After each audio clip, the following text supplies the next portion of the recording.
హరే కృష్ణ.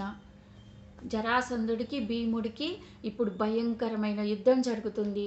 13 రోజుల పాటు యుద్ధం చేస్తారు. భీముడు బీభత్సంగా యుద్ధం చేస్తాడు. జరాసంధుడు ఇద్దరు బలవంతులే. భయంకరమైన యుద్ధం చేస్తున్నారు. కార్తీక శుక్ల పాడ్యమి నాడు మొదలు పెట్టుకొని త్రయోదశి రాత్రికి బలం తగ్గిపోతుంది జరాసంధుడికి. తగ్గిపోయినప్పుడు శ్రీకృష్ణ పరమాత్మ గమనించి, భీమసేన నువ్వు ఇప్పుడు బలం తగ్గిపోయింది జరాసంధుడికి, నువ్వు ఇప్పుడు వెంటనే చంపేసేయి జరాసంధుడిని అని చెప్తాడు. నువ్వు ఇంకా ఆలోచిస్తున్నావేంటి? మీ నాన్న వాయుదేవుడు, ఆయన ఒక్కసారి గాలి వీస్తే కుక్కిటి వేళ్లతో సహా పైకి లేచిపోతాయి.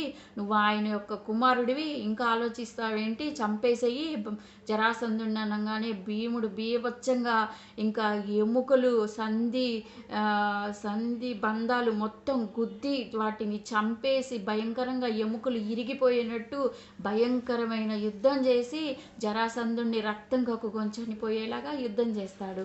అప్పుడు జరాసంధుడు చనిపోతాడు. నెక్స్ట్ వీడియోలో తర్వాత ఏం జరిగిందో చెప్తా. హరే కృష్ణ.